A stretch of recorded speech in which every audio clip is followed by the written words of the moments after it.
The evening sky over Los Angeles was painted in soft hues of amber and violet as the gentle coastal breeze swept through the bustling streets.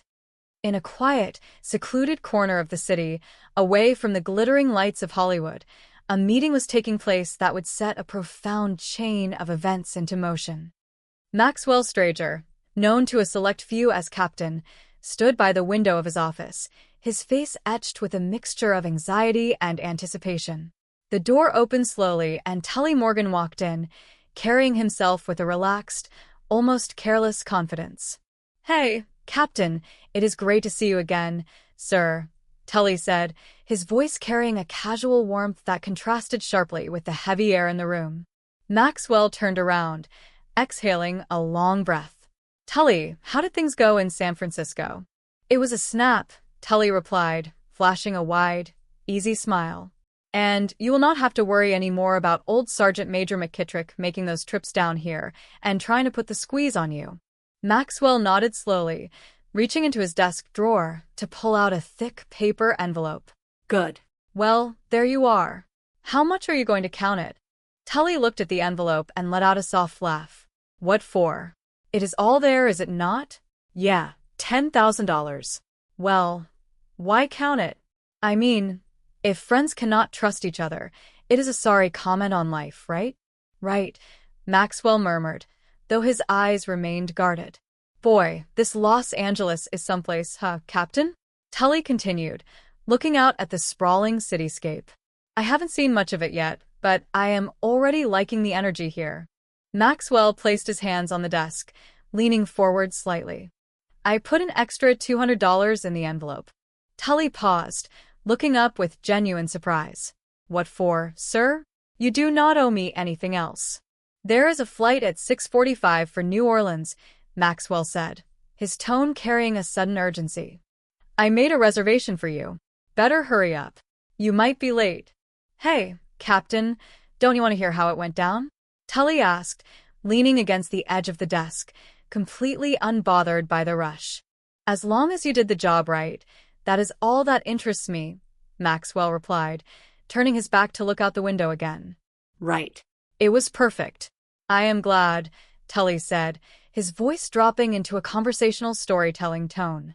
"Listen, Captain. When I got to San Francisco, I went up to old Sergeant McKittrick's room. See?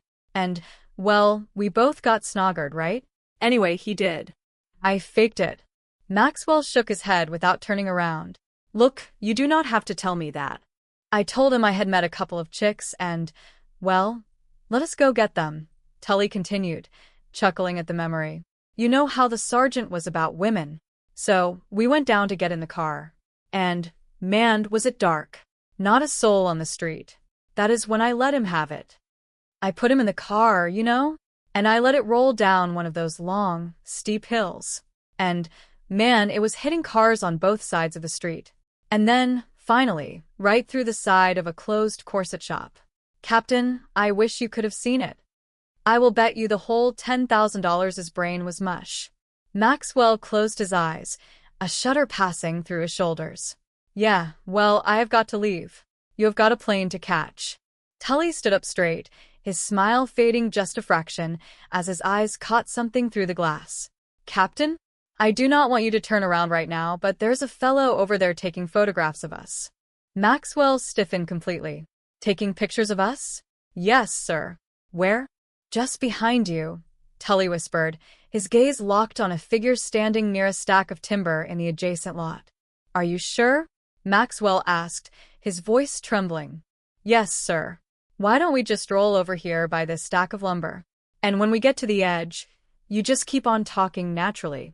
Like this? Am I right here?" Maxwell asked as they walked side by side toward the shadows of the construction materials. "Just keep talking," Tully instructed softly. "He cannot see me now." "Yeah, well, then, whatever," Maxwell stammered, trying to maintain a normal demeanor while his heart hammered against his ribs. Suddenly, a sharp movement shattered the quiet. "Stay the hell away from me," a voice shouted from behind the lumber. "The sign out there on the fence says that trespassers will be prosecuted," Tully said, his voice turning cold and sharp. "Looks like I am the prosecutor." A loud crash echoed through the yard as a heavy pallet of timber shifted and fell. Maxwell gasped, covering his mouth as he rushed forward. "Oh my God. Tully, you did not have to kill him." "Sure I did, Captain," Tully said calmly, dusting off his jacket. "Tried to hit me, didn't he? What about the police?" "They will find him," Maxwell cried, his eyes wide with panic. "They will find him," Tully agreed with a shrug. "Oh, no," Maxwell said, stepping closer to the fallen lumber and recognizing the camera lying in the dust. "That is Larry Palmer." "So, who is Larry Palmer?" Tully asked, looking down at the broken device. "He is a reporter for the news," Maxwell groaned, pressing his hands against his temples. "He has been digging into my business affairs." "Well, he won't be digging anymore," Tully said, completely unfazed. "I cannot afford this, Tully. I cannot afford it," Maxwell shouted, his voice cracking with emotion. "Sure you can, Captain. Don't worry about it at all. I will take care of the whole thing. It is on the house. Won't cost you a single dime. I will tell you what you need to do now. Reload this camera. Expose the film that is currently in it. And I will arrange it so that our friend here looks like he had a very bad accident." The next morning, the bright California sun illuminated the comfortable, wood-paneled office of Barnaby Jones. The veteran private investigator sat behind his desk, pouring a fresh glass of milk, his expression calm but deeply thoughtful. Sitting opposite him was Miss James, her eyes red from weeping, holding a handful of blurry photographs. "Larry just would not take pictures like those, Mr. Jones," she said, her voice trembling with conviction. "These are the exact type of photos that Larry took when he was working on a real story." Barnaby took the photographs, adjusting his glasses as he examined them carefully. "Well, I am sort of an amateur photographer myself, Miss James, and sometimes even the absolute experts will blow a shot." "No, no, no," she insisted, shaking her head vigorously. "He just would not take all these shots of absolutely nothing and then let a stack of lumber fall on him by accident. What was he even doing down at the harbor in the first place?" "Well, that is a very good question," Barnaby said, leaning back in his chair and taking a sip of milk. "That is exactly what I would like to know," she said, wiping a tear from her cheek. "The police figured that he was down there to do some art studies of the waterfront." "Did they develop these?" Barnaby asked, gesturing to the prints. She nodded. "I came over this morning to pick up his personal things from the station. He didn't have any other family here in town, and the police brought this by." Barnaby picked up the camera that sat on his desk, turning it over in his large, weathered hands. "Yeah, it is a very nice camera. A lot of expensive lens in there." "I do not know what you mean," she admitted, looking confused. "Well, this particular lens is for long-range photography," Barnaby explained gently. "But these pictures here were clearly taken at very close range. That is the primary reason they are so terribly out of focus. I wouldn't go squirrel hunting with an elephant rifle, and I doubt an experienced reporter like Larry would either." "Well, Larry wouldn't either," she agreed. "Larry always had the absolute best equipment. He used to joke that he had to buy it before we were married because he wouldn't be able to afford it afterward." Barnaby's expression softened with sympathy. "Oh, hold on now. Let us look at the bigger picture. What is the story he was pursuing, and who are the people involved?" "I truly do not know," she sighed, looking down at her hands. "Larry wouldn't say much about his ongoing investigations until he had all the facts properly put together. But he was really excited about this one. And right before he left, he mentioned that it could be dangerous." "Well, now, wouldn't his managing editor know all about this?" Barnaby asked. "No, Larry was doing this entirely on his own time," she explained. "A close friend of his told him about a man who had been killed in a strange accident recently up in San Francisco. Do you happen to know the man's name?" "No," she said, shaking her head. "Larry went up there on his day off and took some pictures. That is all I know about it." "Are the pictures he took up there here in his apartment?" Barnaby inquired. Larry left them at the newspaper's independent photo developer before he went down to the harbor." Barnaby smiled reassuringly, standing up from his desk. "That is all right. I can certainly ask him about it. Then you'll look into this for me?" Miss James asked, a glimmer of hope appearing in her eyes. "Well, yes, Miss James. I will do some checking around town," Barnaby promised. "But I cannot promise to find anything definitive just yet. Sometimes, when we lose someone who is very near and dear to our hearts, we tend to build up things around them that turn into shadows." "Whatever Larry was after was absolutely no shadow, Mr. Jones," she said firmly as she rose from her chair. "Unless, of course, shadows have found a way to kill people." Later that afternoon, at the elegant residence of Maxwell Stranger, a beautiful young woman was organizing a magnificent arrangement of fresh flowers in the spacious living room. Diane Stranger smiled brightly as her father walked into the room, looking tired but trying to match her cheerful energy. "Oh, Daddy, thank you so much," Diane said, running over to give him a warm hug. "You are truly the kindest man in the entire world." Maxwell smiled, patting her shoulder gently. "I have a strong feeling you love me only for my money." "No, I love you for you," she laughed. "But the patients at the Children's Hospital are absolutely going to love you for this $10,000 donation." "Well, it is money well spent," Maxwell said, his eyes reflecting a deep fondness for his daughter. "Besides, how could I possibly resist the charming new secretary of the charity committee? Hey, is the office open? I have to make a quick phone call." "Sure," Diane replied, gesturing toward the study. "Are you still fussing about that charity party tonight?" "No, it is all perfectly set," she said happily.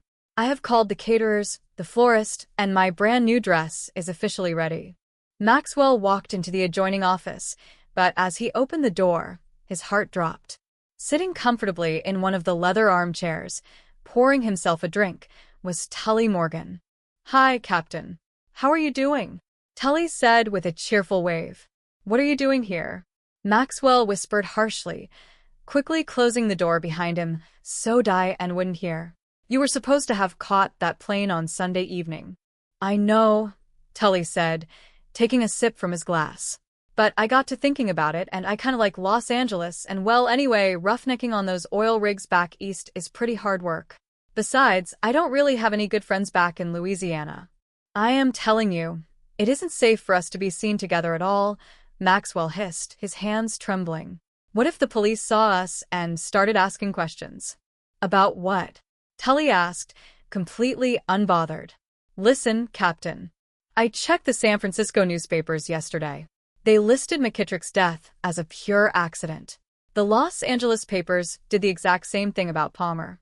Why sweat it so much?" Maxwell exhaled a shuddering breath, rubbing his face. All right. What is it that you want from me? Money? Is that it?" "More money? Money?" Tully repeated, looking slightly offended. "Is that what you think I want?"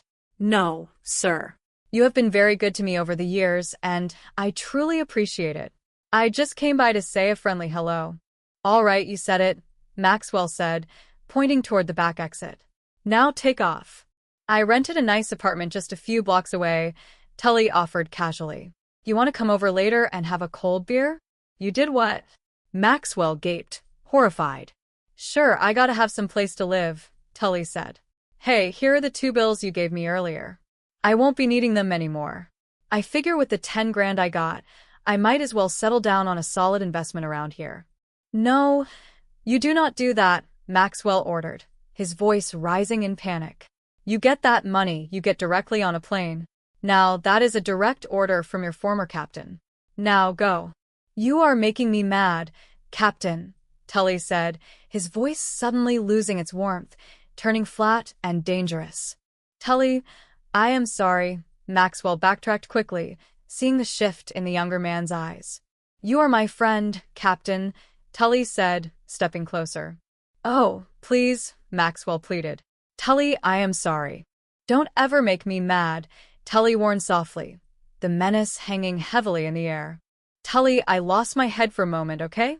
Maxwell said, raising his hands in surrender. "Okay? Well, how about it then?" Tully asked, his easygoing smile returning instantly, as if nothing had happened. "You want to come on over for a beer later?" "Well, I cannot right now," Maxwell said, trying to stabilize his breathing. "I am late for the golf course. I am meeting some associates at my club." "Oh, okay." Maybe later, huh? Hey, listen, I got a telephone installed today. You can call me anytime, just ask information for my listing. Huh? Yeah, Maxwell nodded quickly. Okay. See you later. Have a good golf game, Captain, Tully said, walking out into the main hallway. As Tully stepped into the grand foyer, Diane was just crossing from the kitchen. She stopped, looking surprised to see a stranger in their home. Dad. She called out. Did my father say where he was going? Oh, yeah, to the country club, Tully replied smoothly, turning to face her with his most charming smile. You must be Diane, the captain's daughter. When we served together in the military, he talked about you all the time. Oh, you were in the army together, Diane said, her interest piqued. Oh, sure, Tully said enthusiastically. We were very good friends.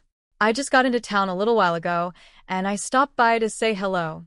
The captain is the only person I really know here in the city. Well, now you know and more, Diane said with a warm, welcoming smile. Yeah, Tully said, his eyes lighting up. Hi. I am Tully Morgan. Well, you already know my name, Diane laughed softly. And it is very nice to meet you, Tully. It is nice to meet you too, Tully said. Where are you parked? Over there, the red one down the driveway, she pointed. Come on, Tully said, gesturing toward the front door. I will walk you over to your car.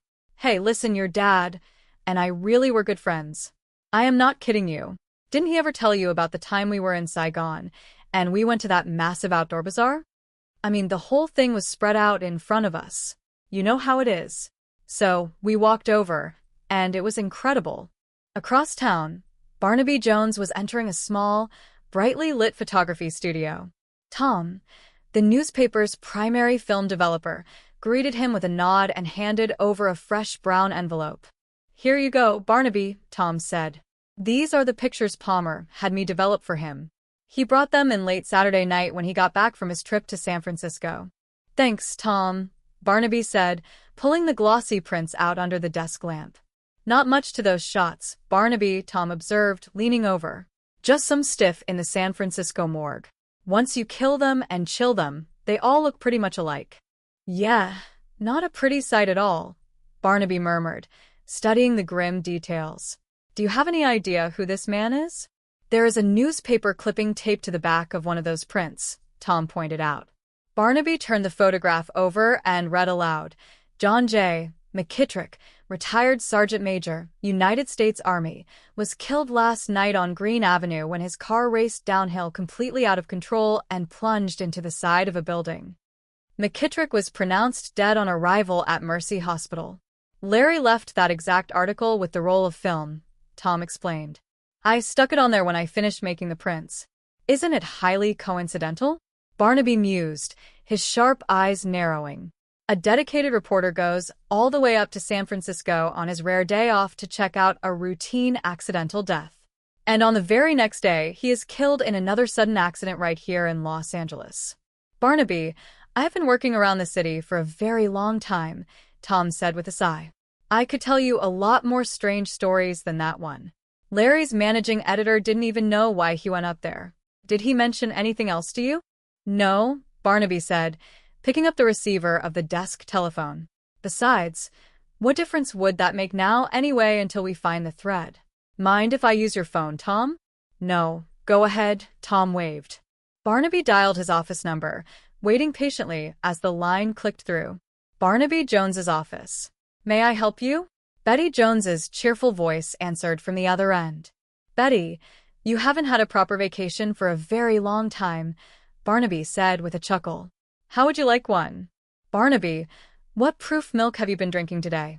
Betty laughed. I haven't had a single drop of anything but fresh milk all day, Barnaby replied warmly.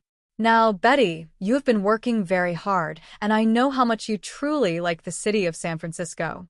So, why don't you go on up there and have yourself a wonderful time for a couple of days? Do you really mean it? Betty asked, surprised. Sure I do, Barnaby said. And while you are up there enjoying the sights, I want you to do a little favor and check out a man named John J. McKittrick, retired Sergeant Major, United States Army. That is capital MC, Capital Kittrick, McKittrick. Okay. Boy, I am really going to enjoy this vacation, Barnaby, Betty said happily. That is a good girl, Barnaby smiled. You are very welcome. Returning home later that evening, Maxwell Stranger stood in the living room as Diane walked down the stairs, wearing a stunning, elegant evening gown. He felt a swell of pride, though the dark cloud of Tully's presence still hung over his thoughts. You look absolutely beautiful, honey, Maxwell said softly. Thank you, Daddy, Diane said, beaming. I wish Mother had lived to enjoy all of this with us. So do I, Maxwell said, his voice heavy with emotion. So do I.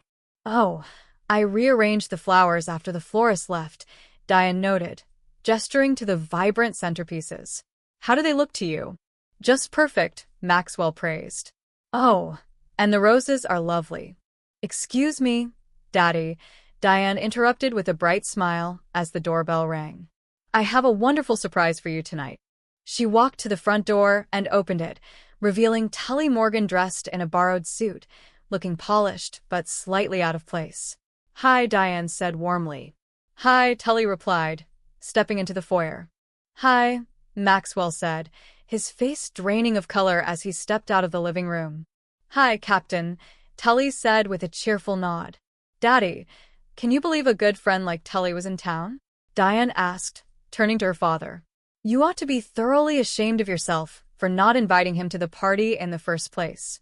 Well, Maxwell stammered, looking for an excuse. Everybody else attending tonight is so much older. Except me, Tully interjected smoothly. Tully is my official date for the evening, Diane declared proudly. That is completely all right, Captain, Tully said, looking directly at Maxwell with a knowing smirk. I like older people just fine. I like young ones, too. Tully, what would you like to drink? Diane asked helpfully. I will go get it for you right now. No, that is completely all right, Tully waved off. I can find it myself.